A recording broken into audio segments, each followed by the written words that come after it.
नमस्कार दोस्तों, ननंद भाभी की कहानी। अरे पगली, मायका भाभी से नहीं होता। सोनल की भाभी सोनल को 4 बार फोन कर चुकी थी, पर सोनल फोन ही रिसीव नहीं कर रही थी।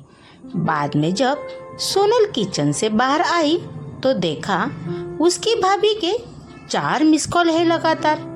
यह देखकर वो घबरा गई, क्योंकि उसकी भाभी को पता होता है कि अगर सोनल 2 बार में फ़ोन नहीं उठाती है तो इसका मतलब यही है कि वह अपने काम में व्यस्त है और या फिर फ़ोन से दूर है। अब सोनल का मन घबरा रहा था, क्योंकि भाभी के 4 फ़ोन लगातार आने से उसे टेंशन हो गई थी, क्योंकि सोनल की मम्मी की तबीयत इन दिनों ठीक नहीं चल रही थी। अभी 2 दिन पहले ही सोनल अपनी मम्मी से मायके में मिलकर आई थी। फिर भी सोनल ने हिम्मत करते हुए अपनी भाभी को फ़ोन लगाया, और फ़ोन जैसे ही भाभी ने उठाया तो सोनल को रोते हुए कहा, दीदी, मम्मी जी हमें छोड़कर चली गई है। रात को अच्छे से सोई थी। सुबह आपके भैया और मैंने खूब उठाने की कोशिश की, पर वह नहीं उठी। तब हमने डॉक्टर साहब को बुलाया। फिर उन्होंने बताया कि मम्मी जी अब नहीं रही। दीदी, आप जल्दी से घर आ जाओ। इतना सुनते ही सोनल की आंखों से आंसू बहने लगे। पापा तो पहले उसे छोड़कर जा चुके थे और अब उसकी माँ भी नहीं रही। सोनल तो बिल्कुल बेहाल हो चुकी थी। अब सोनल ने रोते रोते यह बात सक्षम उसके पति को बताई, तो सक्षम ने उसे संभाला और उसे जल्दी से कार में बिठाकर मायके ले गया।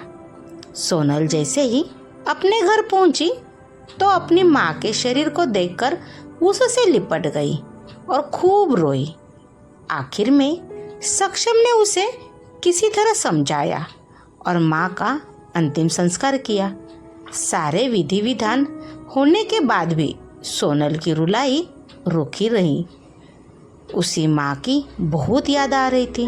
तब सोनल की मौसी ने उसके आंसू पोंछे और उसे संभाला और कहा, सोनल बेटा, ऐसे दुखी मत हो। दीदी नहीं रही तो क्या हुआ, मैं हूं ना तेरी मौसी। मेरा घर भी तेरा मायका है।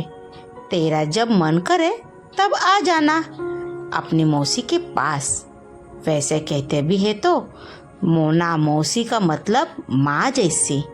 बेटी, मैं तेरा दर्द समझ सकती हूँ, क्योंकि तेरे पापा तो पहले ही तुझे छोड़कर जा चुके हैं और आज दीदी भी चली गई। कहते हैं ना कि माँ के जाने के बाद तो लड़कियों का मायका भी छूट जाता है। यह भाभी तो बस दुनिया को दिखाने के लिए नाम का रिश्ता होता है, क्योंकि मायका तो माँ से ही होता है।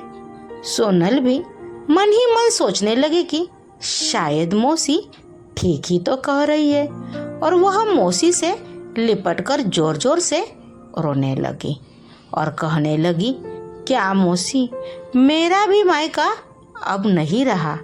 तभी सोनल की भाभी दूर बैठी दोनों की बातें सुन रही थी। पहले तो भाभी ने सोनल को चुप कराया और फिर उसे दिलासा दी।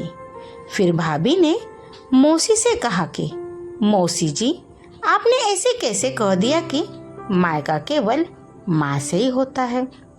मैं मानती हूँ कि माँ का स्थान कोई नहीं ले सकता, लेकिन अभी दीदी के भैया भाभी जिंदा है, और जब तक हम हैं दीदी का मायका हमेशा बना रहेगा।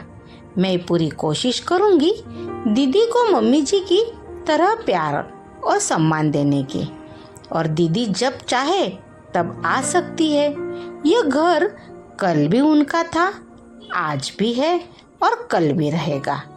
मौसी जी, मैं भी एक बेटी हूँ और मेरा भी मायका है, और मैं अच्छे से जानती हूँ कि हम बेटियों के लिए मायका कितना महत्वपूर्ण होता है। मौसी जी, आप दीदी को अपने घर जरूर बुलाइए, पर उन्हें अपने भैया भाभी के प्यार से दूर मत करिए। तभी मौसी ने कहा, बहू, आज के ज़माने में तेरी जैसी सोच रखने वाली भाभी बहुत कम मिलती है।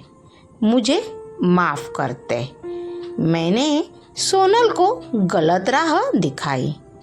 तभी सोनल अपनी भाभी के गले लग गई और बोली, भाभी, आज आपने मुझे विश्वास दिला दिया कि भाभी भी माँ के समान होती है, और मैं संतुष्ट हूँ कि जब तक आप और भैया है मेरा मायका सदा बना रहेगा।